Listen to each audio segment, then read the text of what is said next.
Hello everyone, welcome back to my channel. আশা করি আপনারা সবাই ভালো আছেন। তো আমি একটা সুন্দর আজকে রেসিপি করব, ঝিঙে আলুর পোস্ত।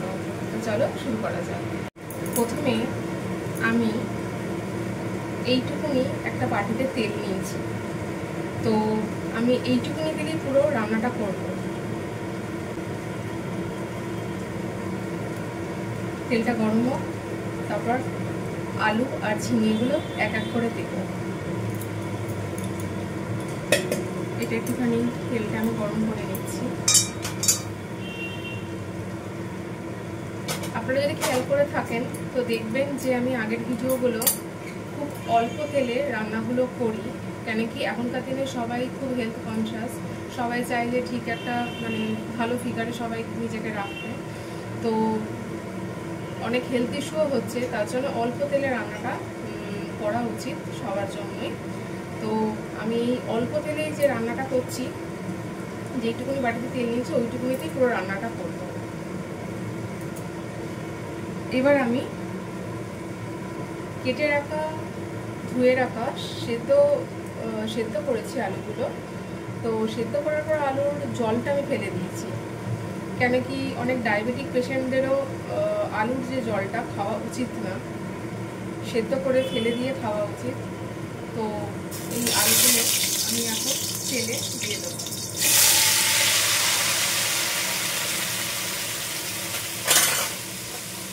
দিয়ে এবার নাড়াবো।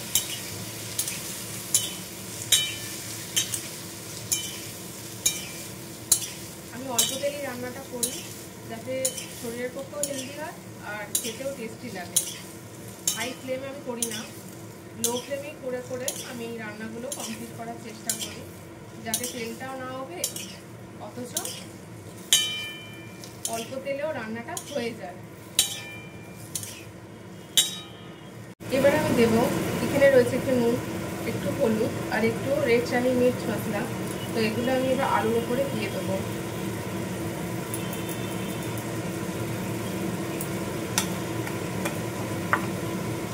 দিয়ে এবার নাড়তে থাকবো আলুটা ভালো মতো।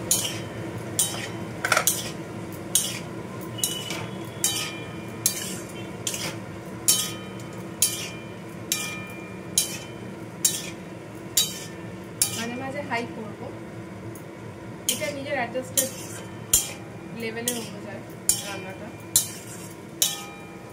আলুটা ঠিকমতো ভাজা হয়ে গেছে। তো এবার আমি দেবো কেটে সেদ্ধ করে ধুয়ে রাখা ঝিঙেগুলো। এইটাও আমি সেদ্ধ করে রেখেছি, যেহেতু আমি অল্প তেলে করি। তো সেদ্ধ করে সবজিগুলো যদি আমি রান্নায় দিই তো অল্প তেলে খুব তাড়াতাড়ি রান্নাগুলো হবে। তো আমি এবার ঝিঙেগুলো দিয়ে দিচ্ছি।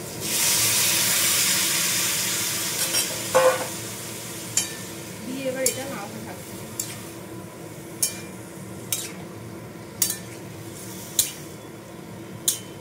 মাঝখান থেকে ফাটানো কাঁচা লঙ্কাগুলো এবার আমি দিয়ে দেবো। দিয়ে এবার লো ফ্লেম করে আলু, ঝিঙে আর ওপরে ছেঁড়া লঙ্কাগুলো দিচ্ছি, সেগুলো দিয়ে আমি নাড়াতে থাকবো। তো এখন আমার আলু আর সেদ্ধ করা আলু আর ঝিঙেটা ভালো মতো ভিজে গেছে জলে, আরও এটা ফুটবে ভালো মতো। তো এখন আমি দিয়ে দিচ্ছি লঙ্কা দিয়ে বেটে রাখা পোস্ত। আর পোস্তর সাথে আমি একটু সাদা তিল দিয়েছি। সাদা তিলের সাথে যদি পোস্তটা আপনি যদি বেটে দেখেন তাহলে দেখবেন যে খুব টেস্টি হয় আর শরীরের পক্ষেও খুব হেলদি সাদা তিল। তো আমি এটা বেটে রেখেছি, এবার আমি এটা আলু আর ঝিঙের উপর ছড়িয়ে দেবো।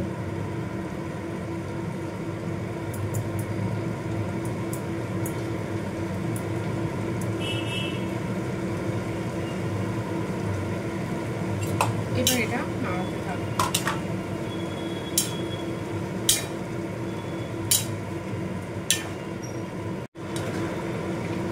এখনো আলু আর ঝিঙেটা ফুটছে, পুরোপুরি মজেনি। একটা সুন্দর স্মেল বেরোচ্ছে। যেহেতু অল্প তেলে করি, আমার রান্না একটু টাইম লাগে। ঝিঙে আর আলুটা মধ্যে একটু টাইম লাগছে। ঝিঙে এমনি খুব শক্ত সবজি, অল্প তেলে করি বলে তাও আমি সেদ্ধ করে জলটা ফেলে দিয়েছি। তো আস্তে আস্তে হচ্ছে, এটা কমপ্লিট হয়ে গেলে তখন আমি একটা বলে সার্ভ করে।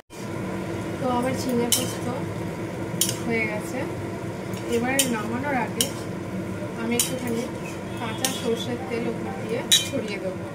তো আপনারা দেখতে পাচ্ছেন যেই তেলটা মানে ছোটো বাটিতে আমি নিয়েছিলাম, ওই তেলেই পুরো আমি ঝিঙে পোস্তটা করেছি, আর একটু রেখে দিয়েছি ওপরে নামানোর আগে ছড়ানোর জন্য। তো একটু আমি ছড়িয়ে দিই,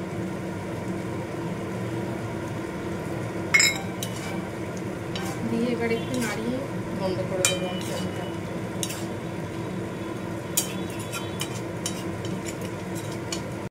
ঝিঙে পোস্ত আমার একদম হয়ে গেছে। এবার আমি বলে এইটাকে সার্ভ করে দেবো।